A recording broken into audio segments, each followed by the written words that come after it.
And it is a sneaky, huge week in the NFL. We have owners' meetings this week.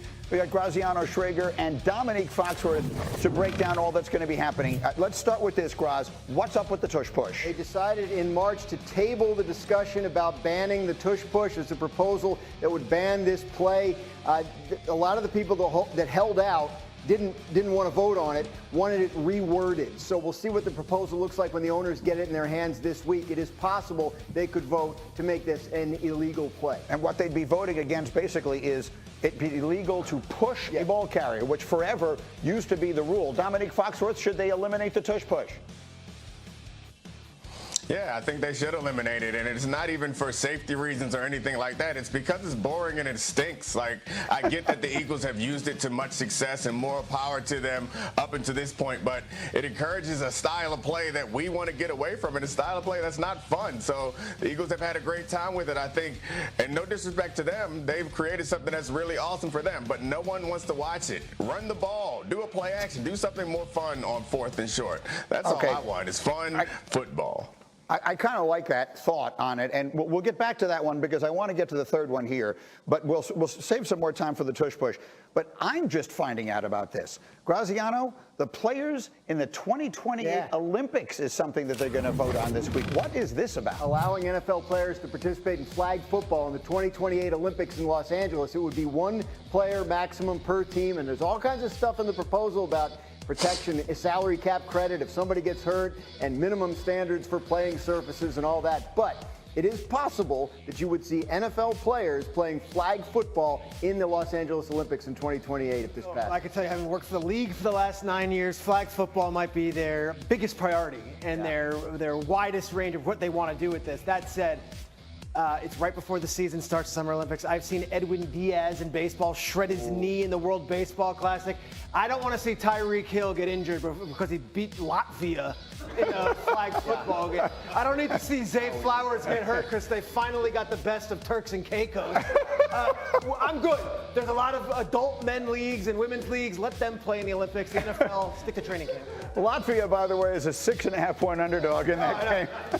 Artis Urbe playing for Latvia this week. Okay, and then finally, Graziano, this is the one I wanted to save the most time for because this is the one that fascinates me.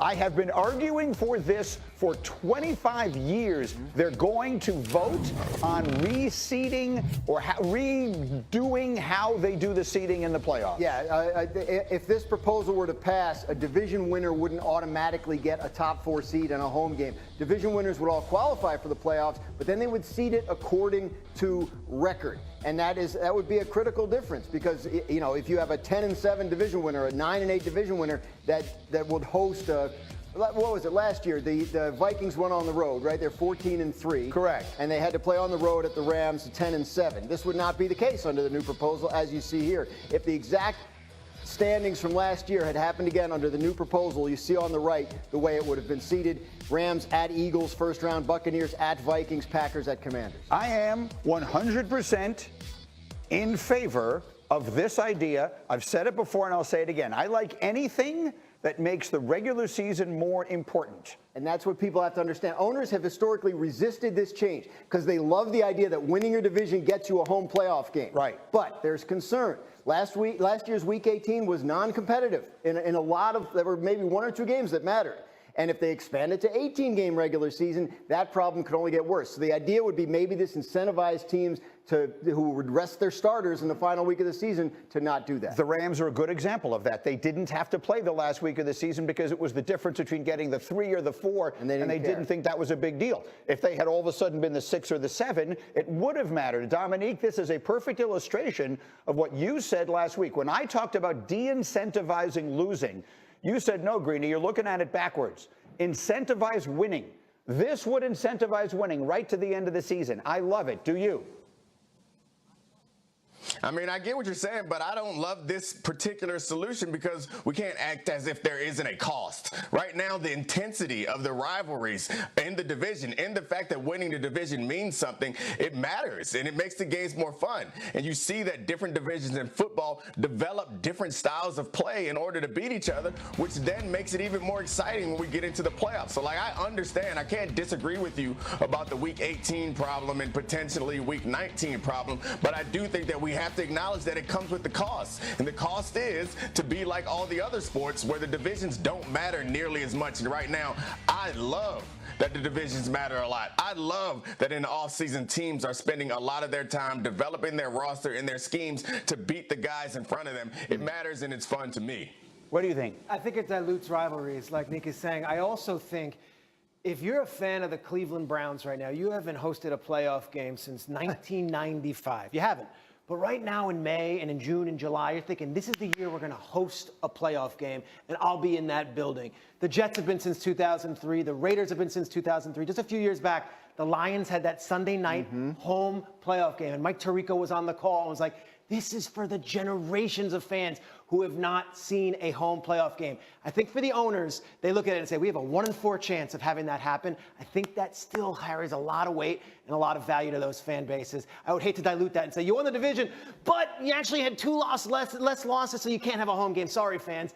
I wouldn't change it. How about this? I don't know that this is part of the conversation, but I've heard it bandied about, that if you win the division with a sub-500 record, then you don't get the home playoff game, that would change it, that you would then be barring against the really mediocre team in the really bad division. I mean, I think that's part of this. That would be a result of this. But no, I think they want the division winners to still get in, right? So if hypothetically in this situation, the 4th wild card team had a better record than one of the division winners, they're out of luck. Correct. Division winners, and the tiebreaker would go to the division winners. So like last year, Vikings and Eagles, both 14-3. The Eagles would have got the better seed because they won their division. Because they won their division, even if the Vikings had beaten them in the regular season. Oh, so I see. You'd still have ways to incentivize winning the division. It just wouldn't be.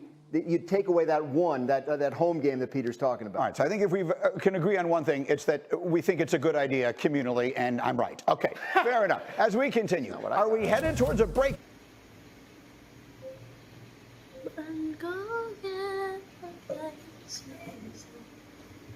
Xin chào tất cả mọi người đã quay trở lại với kênh của mình. Bây giờ mình sẽ hướng dẫn các bạn làm vòng với tiêu đề là nước ngoài. Bây giờ mình sẽ bắt đầu này.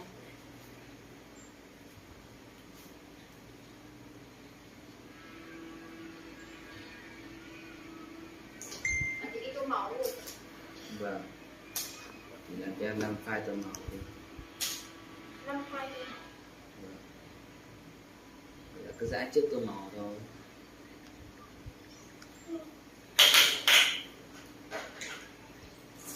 Nhưng mà hết thì ở rồi.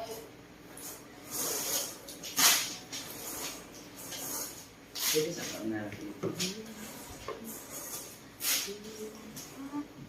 Bây giờ bạn ạ, hôm nay mình sẽ đưa cái sản.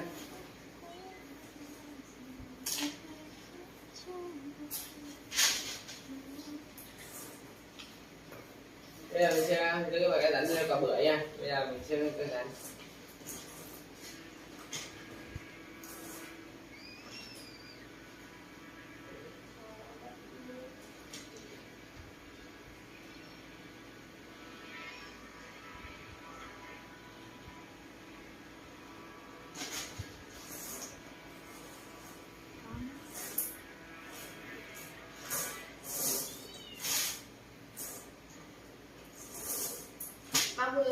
Mát để rơi xuống. Đúng. Không đi thì trời mưa rồi xong người ta ô tô với chạy anh nữa. Chạy anh nghĩ như thế.